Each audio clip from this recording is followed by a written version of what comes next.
بسم اللہ الرحمن الرحیم۔ السلام علیکم۔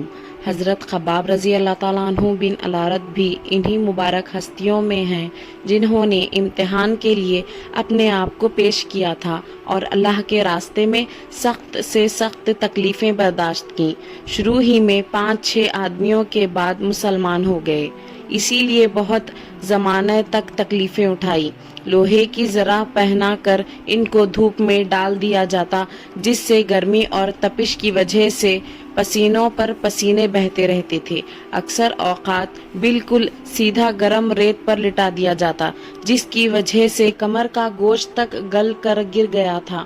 یہ ایک عورت کے غلام تھے۔ اس کو خبر پہنچی کہ یہ حضور اقدس صلی اللہ علیہ وسلم سے ملتے ہیں تو اس کی سزا میں لوہے کو گرم کر کے ان کے سر کو اس سے داغ دیتی تھی۔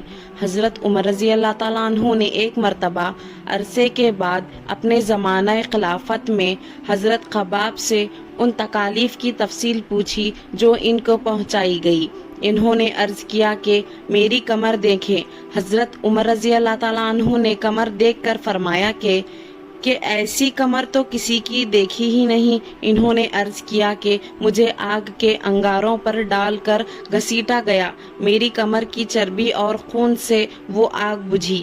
ان حالات کے باوجود جب اسلام کو ترقی ہوئی اور فتوحات کا دروازہ کھلا تو اس پر رویا کرتے تھے کہ خدا نخواستہ ہماری تکلیف کا بدلہ کہیں دنیا ہی میں تو نہیں مل گیا۔ حضرت خباب رضی اللہ تعالیٰ عنہ کہتے ہیں کہ ایک مرتبہ حضور اقدس صلی اللہ علیہ وسلم نے خلاف عادت بہت ہی لمبی نماز پڑھی۔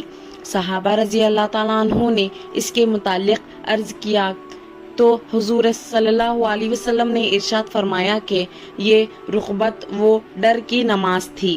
میں نے اس میں اللہ تعالیٰ سے 3 دعائیں کی تھی، 2 ان میں سے قبول ہوئیں اور ایک کو انکار فرما دیا۔ میں نے یہ دعا کی کہ میری ساری امت قحط سے ہلاک نہ ہو جائے، یہ قبول ہو گئی۔ دوسری یہ دعا کی کہ ان پر کوئی ایسا دشمن مسلط نہ ہو جو ان کو بالکل مٹا دے، یہ بھی قبول ہو گئی۔ تیسری یہ دعا کی کہ ان میں آپس میں لڑائی جھگڑے نہ ہوں، یہ بات منظور نہیں ہوئی۔ حضرت خباب رضی اللہ تعالیٰ عنہ کا انتقال 37 ہجری میں ہوا اور کوفہ میں سب سے پہلے صحابی یہی دفن ہوئے۔ ان کے انتقال کے بعد حضرت علی رضی اللہ تعالیٰ عنہ کا گزر ان کی خبر پر ہوا تو ارشاد فرمایا، اللہ خباب رضی اللہ تعالیٰ عنہ پر رحم فرمائے۔ اپنی رغبت سے مسلمان ہوا اور خوشی سے ہجرت کی اور جہاد میں زندگی گزار دی اور مصیبتیں برداشت کی۔ مبارک ہے وہ شخص جو قیامت کو یاد رکھے اور حساب کتاب کی تیاری کرے اور گزارا کے قابل مال پر خیانت کرے اور اپنے مولا کو راضی کرے۔